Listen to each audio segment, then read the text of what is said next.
এই মুহূর্তে নির্বাচন হয় যেটি আসলে বিএনপি যৌক্তিক সময়ের মধ্যে নির্বাচন দাবি করছেন, তাতে বেগম খালেদা জিয়া কি প্রার্থী হবেন, বা বিএনপি সংসদ নেতা বা প্রধানমন্ত্রী হিসেবে কাকে চাইতে পারে, চেয়ারম্যান নাকি ভারপ্রাপ্ত চেয়ার? আমাদের প্রথম যে প্রশ্ন সেটি হচ্ছে যে জনাব তারেক রহমান দীর্ঘদিন দেশের বাইরে আছেন। আমরা দেখেছি যে 5ই আগস্টে ক্ষমতার পট পরিবর্তনের পরে শেখ হাসিনা পালিয়ে যাওয়ার পরে তিনি ভার্চুয়ালি একটি জায়গায় তার পরদিনই ভার্চুয়াল বক্তব্য দিয়েছিলেন, বিভিন্ন অনুষ্ঠানে অনলাইনে সক্রিয় থাকছেন, বক্তৃতা দিচ্ছেন। কিন্তু বিএনপির পক্ষ থেকে কি আসলে, দেশের পক্ষ থেকে কি এই দাবি আছে তাকে দেশে আসার, বা তারা মানে বিএনপি কখন মনে করে যে জনাব তারেক রহমানের দেশে ফেরা উচিত, মানে সে সময়টা কখন হতে পারে? না, এখানে আপনার যে প্রশ্ন আছে তার মধ্যে দু তিনটি আপনার দিক আছে। একটা হচ্ছে আপনার বলছেন যে বিএনপি দাবি তুলছে কিনা। এখানে এখন যে অবস্থা আছে তাতে বিএনপি দাবি তোলার প্রয়োজন নেই। এখন it will decided by Tarek Rahman himself, এবং পার্টিও সেটাই অপেক্ষা করছে। তার কতগুলো মামলা আছে, যে মামলাগুলো আপনার অনগোয়িং প্রসেসের মধ্যে আছে, কোর্টে আদালতে চলছে। আমরা যেটা সিদ্ধান্ত নিয়েছি যে ওই মামলাগুলো শেষ করেই দেশে আসবেন।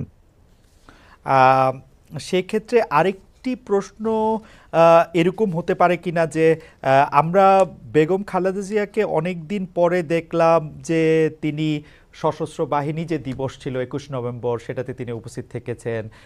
ডক্টর মোহাম্মদ ইউনূসও তার সাথে কথা বলেছেন, উপদেষ্টাদের মধ্য থেকেও কেউ কেউ তার সাথে আসলে কথা বলেছেন, আমরা এরকম দেখেছি।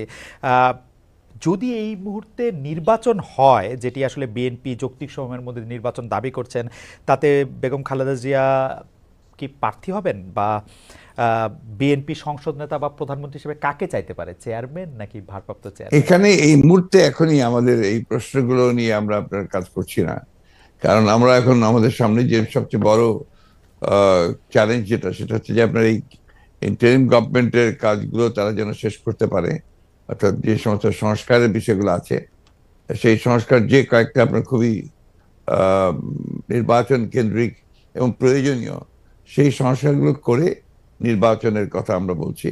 এবং আমরা মনে করি যে এটা আপনার যথা সময়ে সেটা অনুষ্ঠিত হবে।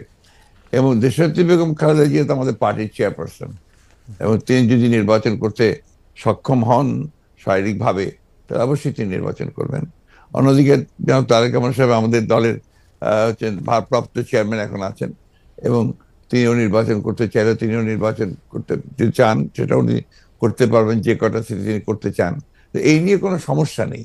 সুতরাং খালেদা জিয়া নির্বাচন করলেন, প্রধানমন্ত্রী হলেন, বা তারেক রহমান সাহেব নির্বাচন করে প্রধানমন্ত্রী হলেন, এটা নিয়ে কোনো সমস্যা নেই। এই ব্যাপারে পার্টিতে আমাদের কোনো সমস্যা আছে বলে আমি মনে করি না। আলোচনা আছে কিনা, মানে মানে কে হবেন বা না, এই না, ধরনের? এই ধরনের আলোচনার এখন প্রয়োজন নেই। কারণ খালেদা জিয়া এখনো বেশ অসুস্থ। উনি আগামীকাল কয়েকদিনের মধ্যে উনি যাবেন আহ, লন্ডনে চিকিৎসার জন্য। এবং সেখানে যদি তাকে প্রয়োজন হয় সেখান থেকে তিনি আমেরিকাও যেতে পারেন, তার প্রয়োজন হয় চিকিৎসার জন্য। তো আমরা তাকে সম্পূর্ণ সুস্থ করে, আল্লাহ যেন তাকে সুস্থ করে নিয়ে আসেন, সেটাই চাইবো, সেটাই চাচ্ছি আর কি। আহ, এই প্রসঙ্গে আর কি, মানে এই 1-2 নাম্বার প্রশ্নের প্রসঙ্গে শেষ প্রশ্ন, যে আপনি জনাব তারেক রহমানের মামলার কথাগুলি বলছিলেন, জনাব তারেক রহমানের মামলাগুলো থাকার কারণে কি তিনি দেশে আসার ব্যাপারে দেশকে নিরাপদ মনে করছেন না, এরকম কোনো কিছু কি আপনাদের মধ্যে না, ভাবনা না, আছে? না, না, সেই ধরনের কিছু ব্যাপার নয়। তার মামলাগুলো আমরাই চাইছি, দল চাইছি আমরা, তাকে একেবারে আমরা মানে পুরোপুরি ভাবে মামলা মুক্ত করে নিয়ে আসতে চাই। যেহেতু তার মামলাগুলো সবই মিথ্যা মামলা, সাজানো মামলা, যার সমস্ত এভিডেন্সেস আর দেয়ার। সেই ক্ষেত্রে তার যত দ্রুত সম্ভব আমরা আশা করি যে মামলাগুলো নিষ্পত্তি হয়ে যাবে। আজকের একটু কথায় আসি, যে সংবিধানে উপপ্রধানমন্ত্রী পদ রাখা সহ আরও কতগুলি সংস্কারের প্রস্তাব বিএনপি দিয়েছেন। উপপ্রধানমন্ত্রী বা উপরাষ্ট্রপতি, তারপরে সংসদ উচ্চকক্ষ, গণভোটের বিধান প্রবর্তন করার প্রস্তাব। জি। তো এইগুলি যদি সংবিধানে যাচাই বাছাই করে দিতে হয় তাহলে তো কিছুটা সময় লাগবে। আপনার কাছে যৌক্তিক সময়টা কত মনে হয়, যে এই সরকারের কাছে কতটা সময় আসলে দেওয়া উচিত সরকারকে আসলে যৌক্তিকভাবে? আমরা এখন পর্যন্ত কোনো সময় বেঁধে দিইনি। এবং আমরা যেহেতু মনে করছি যে যে সরকার কাজ করছেন, এবং ইতিমধ্যে কমিটিগুলো হয়েছে, আপনার কমিশনগুলো হয়েছে, কমিশনগুলো তারা দ্রুততার সঙ্গে কাজ করছেন। এবং আমরা আশা করি যে যত দ্রুত সম্ভব তারা করতে পারবেন। এটা তাদের উপর নির্ভর করবে যে তারা কখন নির্বাচনটা দিতে পারছেন। আপনারা কোনো টাইম ফ্রেম, না, টাইমলাইন? আমরা কোনো টাইম ফ্রেম দেইনি। আমরা যেটা বলেছি যে একটা যেটা আপনার লজিক্যাল সেই সময়টুকু নিয়ে তারা করবেন। কেউ কেউ এরকম ইঙ্গিত করছেন যে বিএনপি আসলে এই মুহূর্তে নির্বাচনের জন্য আসলে চাপ দিতে চাচ্ছে সরকারকে, চাপ দিচ্ছে, তার ফলে সরকার একটু আনস্টেবল হচ্ছে। এইটা কি ঠিক? আবার অন্যদিকে সরকারের একটা জায়গা থেকে মনে হচ্ছে যে সরকার 2 বছর 4 বছর, হঠাৎ করে ডক্টর ইউনূস এটা 4 বছরের কথা বলাতে সেটা নিয়েও একটা বিভ্রান্তি তৈরি হয়েছে। আপনি আমাদের এটাকে কিভাবে দেখেন? আমি দেখি একটু ভিন্নভাবে। জি। এটা দেখি যে আমাদের দেশের মিডিয়া বা আপনারাই যারা মিডিয়াতে কাজ করেন, আপনারা সাথে স্পেকুলেশনস করেন, এবং স্পেকুলেশন করলে এটা আপনাদের হয়তো বা খুব ভালোরা হয়, কিন্তু আমাদের জন্য আমরা এই ব্যাপারটাতে আমি ব্যক্তিগতভাবে খুব বেশি আগ্রহী নই। কারণ আমরা এই আপনি যে কথাগুলো বললেন তার একটার সঙ্গে কোনো বাস্তবতার মিল নেই, এবং আমরা সেই ধরনের কোনো চিন্তা করছি না বা সে ধরনের ঘটছেও না। এবং আমি এখন পর্যন্ত দেখিনি যে আপনার সরকার যারা ইন্টারিম গভর্নমেন্ট আছেন তারা বেশি সময় থাকতে চান, 4 বছর থাকতে চান। কথাগুলো সেভাবে আসেনি, এগুলো আপনার মিসরিপ্রেজেন্টেড হয়েছে মিডিয়াতে। আর দ্বিতীয়ত আমরা যেটা বলছি, আমরা বলছি যে আমরা চাই যে আপনার একটা যৌক্তিক সময়ের মধ্যে সংস্কারগুলো হয়ে গেলে আমরা অবশ্যই নির্বাচনে যেতে চাই। আপনারা যৌক্তিক সময়টা, মানে হ্যাঁ আমাদের দোষ আছে জনাব মির্জা ফখরুল আলমগীর, আমরা ঠিকই, আমি দোষের কথা বলছি না না, মানে মানে আমি দোষের মিডিয়ার কথা বলছি না। আমাদের কথা বলছি যে মিডিয়া আপনার স্পেকুলেট করেন, স্পেকুলেশন মিডিয়া করতেই পারে, কিন্তু আমরা যেটা বাস্তবতা আমি আপনাকে সেটাই বলছি। না মানে আপনি যদি অনুমতি দেন আমাদের অবস্থাটা আমরা একটু বলি, যে আমাদের কাছে মনে হচ্ছে যে নির্বাচন সংস্কার মানে কিছু বলা হচ্ছে যে কিছু যৌক্তিক সংস্কার করে যদি নির্বাচনটা না দেওয়া হয় তাহলে বিএনপি যখন ক্ষমতায় আসবে বা অন্য কেউ যখন ক্ষমতায় আসবে তারাও আসলে একই সরকারের সমান ফেসিস্ট হতে পারে, গত সরকারের সমান।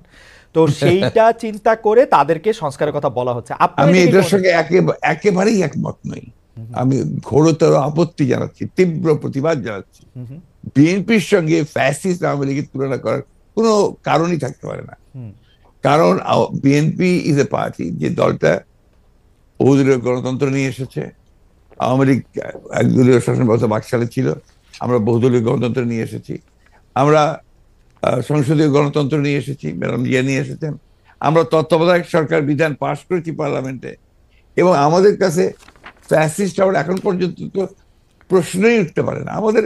আমাদের যে পার্টির স্ট্রাকচার, আমরা যে কাজ করেছি সেগুলো সমস্ত গণতন্ত্রের পক্ষে গেছে, এবং 14 বছর লড়াই করেছি তো ফ্যাসিস্ট হওয়ার জন্য নয়, গণতন্ত্রকে প্রতিষ্ঠা করবার জন্য। সুতরাং এই কথাগুলো যখন বলা হয় তখন এই কথাগুলো আমার কাছে মনে হয় যেটা আপনার শুধুমাত্র হয় কথার কথা বলার জন্য বলা হয়, অথবা বিএনপিকে আপনার ছোট করে খাটো করে দেখানোর চেষ্টা করা হয়। কিন্তু এইখানে তো পাশাপাশি আরো দুইটা সত্য আছে। একটা সত্য হচ্ছে যে বিএনপিও তো আসলে ক্ষমতায় ভারসাম্যের কথা বলছে, এবং সেই ক্ষমতায় ভারসাম্যের কথা বলতে গিয়ে এই প্রধানমন্ত্রী, উপপ্রধানমন্ত্রী, রাষ্ট্রপতি, উপরাষ্ট্রপতি জাতীয় সংস্কারের কথা বলছে, এই বিষয়টি যেমন আছে। এবং বিএনপিও রাষ্ট্র ক্ষমতায় ছিল, তখনও বিএনপিতে আসলে ক্ষমতার ভারসাম্য আছে কিনা সেটা নিয়ে প্রশ্ন উঠেছে। আবার আপনি যদি আমাকে অনুমতি দেন আমি বলবো যে বিএনপির একজন খুব গুরুত্বপূর্ণ শীর্ষস্থানীয় নেতা জনাব মওদুদ আহমেদ, আমি তাকে কোট করছি, তিনি লিখেছিলেন আমরা ক্ষমতায় গেলে বিএনপি সাফল্য হবে আরও কম, কারণ দলটি শাসন কৌশলে কোনো উন্নতি হয়নি, দলটিতে নেই কোনো আত্মোপলব্ধি এবং আত্মসংশোধন শব্দ দুটির অস্তিত্ব। অর্থাৎ এরকম কথা কিন্তু আছে। মওদুদ আহমেদের কথাই যে আপনার চূড়ান্ত কথা তা তো নয়। জি, মওদুদ আহমেদ তার দৃষ্টিকোণ থেকে তিনি ওই কথাগুলো বলেছেন।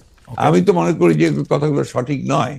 বিএনপি একটা পার্টি, যে পার্টিটা আপনাকে গণতন্ত্রকে রিইন্ট্রোডিউস করেছে, মাল্টি পার্টি সিস্টেম ইন্ট্রোডিউস করেছে, আগে আমি বললাম, আর রিপিট করতে চাই না। তো বিএনপিকে ওই দলের সঙ্গে বা ভাই দলের সঙ্গে তুলনা করাটাকে আমি মনে করি এটা একটা সঠিক তো নয়, আমি মনে করি এটা একটা উদ্দেশ্য প্রণোদিত। আচ্ছা, আরেকটি ব্যাপার সেটি হচ্ছে আমার আগেকার প্রশ্নের সাথে সম্পর্কিত, যে গণ অভ্যুত্থানের মুখে শেখ হাসিনার দেশ ছেড়ে পলায়ন, আওয়ামী লীগের নিষ্ক্রিয়তা, এক ধরনের মানে আওয়ামী লীগ দেশের রাজনৈতিক প্রেক্ষাপট থেকে বাদ হয়ে গেছে, কেউ কেউ আমাদের মিডিয়ার ভাষায় কেউ কেউ বলছেন যে একটা -1 হয়ে গেছে।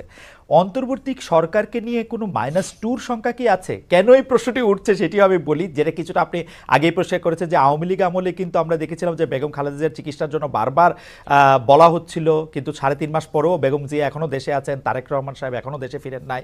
তো এইটার ক্ষেত্রে কি -2 কোনো আশঙ্কা আপনাদের মধ্যে রয়েছে কিনা অন্তর্বর্তী সরকারকে নিয়ে? এই -2 তো এসেছিল আপনার 1/11-এ। এখন আপনার এই -2 কোনো সমস্যা নেই। কারণ হচ্ছে যে আমরা আগেই বলেছি, আমি গতকাল একটা ইন্টারভিউতে বলেছি যে বিএনপিকে এখন আর কেউ মাইনাস করতে পারবে না। এগুলো এক। 2 নম্বর হচ্ছে আওয়ামী লীগ যদি নিজেরা মাইনাস হয়ে গিয়ে থাকে তো সেটা তো আওয়ামী লীগ হয়েছে, কারণ সে দেশেই নাই, তার নেত্রী পালিয়ে গেছে। সুতরাং আপনার এই জায়গাতে তো তারা নিজেরাই চলে গেছে। এখানে একটা জিনিস আমাদের সবসময় মনে রাখতে হবে যে রাজনৈতিক দলটি পলিটিক্যালি ব্যাংক্রাফ্ট হয়ে যায়। আওয়ামী লীগ তো এখন আসলে পলিটিক্যালি ব্যাংক্রাফ্ট একটা রাজনৈতিক দল।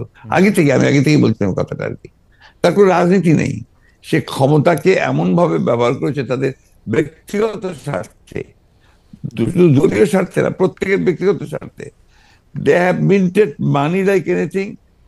দেশকে তারা একেবারে ফোকলা করে দিয়েছে এবং সেই দেশকে ফোকলা করে দিয়ে পালিয়ে গেছে, এবং এটা জনরোষে পালিয়েছে। নর্থদের যে কোনো মিলিটারি কু বা কিছু হয়েছে, পিপলস রেথ, জনরোষ, সেই রোষে তাকে পালিয়ে জীবন বাঁচাতে পালিয়ে যেতে বাধ্য হয়েছে। এই বিষয়গুলো আমাদের মাথায় রাখতে হবে। আমরা কোনো মতেই যেন চেষ্টা না করি এটাকে কোনো মতে খাটো করা। The fascist Awami League regime এদের বাধ্য হয়েছে দেশ থেকে পালিয়ে যেতে জনরোষে। ওকে,